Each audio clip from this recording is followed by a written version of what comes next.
Cheemeni government higher secondary സ്കൂളിൽ 1 കോടി രൂപയുടെ കളിക്കളം നിർമ്മിച്ചതിൽ അഴിമതി ആരോപണവുമായി കോൺഗ്രസ് മണ്ഡലം കമ്മിറ്റി രംഗത്ത്. പേരിന് മാത്രം പ്രവൃത്തി നടത്തി ഉദ്ഘാടനം നടത്താനാണ് ശ്രമമെന്നും വിഷയത്തിൽ അന്വേഷണം വേണമെന്നും ഇവർ ആവശ്യപ്പെടുന്നു. This news sponsored by Bioplus Madikkai ജൈവവളം. കോൺടാക്ട് 8547977188 8547349188. സംസ്ഥാന സർക്കാരിന്റെ ഒരു പഞ്ചായത്തിൽ ഒരു കളിക്കളം പദ്ധതിയിൽ ഉൾപ്പെടുത്തിയാണ് കയ്യൂർ ചീമേനി ഗ്രാമപഞ്ചായത്തിലെ ചീമേനി ഗവൺമെന്റ് ഹയർ സെക്കൻഡറി സ്കൂളിൽ കളിക്കളം നിർമ്മിച്ചത്. 50 ലക്ഷം രൂപ കായിക വകുപ്പിൽ നിന്നും 50 ലക്ഷം രൂപ MLA ഫണ്ടിൽ നിന്നുമായി ആകെ 1 കോടി രൂപ ലഭിച്ച കളിക്കളത്തിന് 25 ലക്ഷം രൂപ പോലും ചെലവഴിക്കാതെയാണ് നിർമ്മാണം നടത്തിയിരിക്കുന്നതെന്നാണ് കോൺഗ്രസ് മണ്ഡലം കമ്മിറ്റിയുടെ പ്രധാന ആരോപണം. പേരിന് മാത്രം പ്രവൃത്തി നടത്തി കളിക്കളം ഉദ്ഘാടനം ചെയ്യാനാണ് പോകുന്നതെന്നും നിർമ്മാണത്തിലെ അഴിമതി അന്വേഷിക്കണമെന്നും ഇവർ ആവശ്യപ്പെടുന്നു. അതിന് പലർന്നും കാര്യമായിട്ടൊന്നും പൂർത്തീകരിച്ചില്ല. അതിനു മുമ്പ് ദില്ലി പിടിച്ച് നാളെ ഉദ്ഘാടനമാണ് കായിക വകുപ്പ് വന്നത്.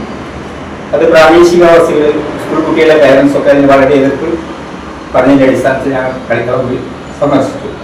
ഒരു പ്രതിവർഷം നിലയിൽ നമ്മളോട് കാര്യങ്ങൾ പറഞ്ഞത്. അപ്പം അതിൽ നമുക്ക് ബോധ്യപ്പെട്ട ഒരു 10 ലക്ഷത്തിൽ താഴെ മാത്രമാണ് അവിടെ പ്രവൃത്തി ചെയ്തിരിക്കുന്നത്.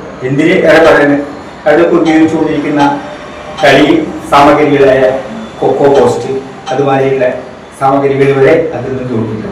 അപ്പോൾ നിർമ്മാണം കാര്യമായി നടന്നിട്ടില്ല ഒരു ബോധ്യമാണ്. നിർമ്മാണം ആദ്യഘട്ടം മുതൽ തന്നെ ഒരു ശരിയായ രീതിയിലല്ല എന്നുള്ള അഭിപ്രായം എല്ലാ ഭാഗത്തുനിന്നുണ്ടായിരുന്നു. അപ്പം ഇതിന്റെ ഉദ്ഘാടനവുമായി ബന്ധപ്പെട്ടുള്ള സംഘാടന സമിതി യോഗത്തിനകത്ത് പൊതുജനങ്ങളായാലും ബാക്കി രക്ഷിതാക്കളായാലും മറ്റുള്ള ആളുകളൊക്കെ ഇത് ഉദ്ഘാടനം പണി പൂർത്തീകരിക്കാതെ ഉദ്ഘാടനം ചെയ്യേണ്ട എന്നുള്ളൊരു പരാതി പറഞ്ഞിരുന്നു. പക്ഷെ അതിനൊക്കെ മറികടന്നുകൊണ്ടാണ് ഇപ്പോൾ ഈ ഒരു ഉദ്ഘാടനം തീരുമാനിച്ച് മുന്നോട്ട് പോകുന്നത്. ഫുട്ബോൾ, വോളിബോൾ, ഹാൻഡ്ബോൾ കോർട്ടുകൾ, കായിക പരിശീലന സൗകര്യങ്ങൾ, വയോജനങ്ങൾക്ക് നടത്തത്തിനുള്ള സൗകര്യം, കളിക്കാർക്കുള്ള വിശ്രമ സ്ഥലം എന്നിവ വിഭാവനം ചെയ്തിരിക്കുന്ന പദ്ധതിയിൽ ഒന്നുപോലും പൂർത്തീകരിച്ചിട്ടില്ല. നിലവിൽ മണ്ണിട്ട് നിരപ്പാക്കി ഇരുമ്പ് വേലി കെട്ടി ഇരിപ്പിട സൗകര്യം ഒരുക്കുക മാത്രമാണ് ചെയ്തത്. നിർമ്മാണത്തിന്റെ ആദ്യഘട്ടം മുതൽ തന്നെ ശരിയായ രീതിയിലായിരുന്നില്ല പ്രവൃത്തി നടന്നതെന്നും കോൺഗ്രസ് മണ്ഡലം കമ്മിറ്റി ആരോപിക്കുന്നു.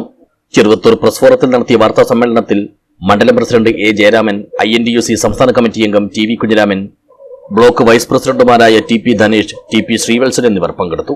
News bureau, Cheruvathur.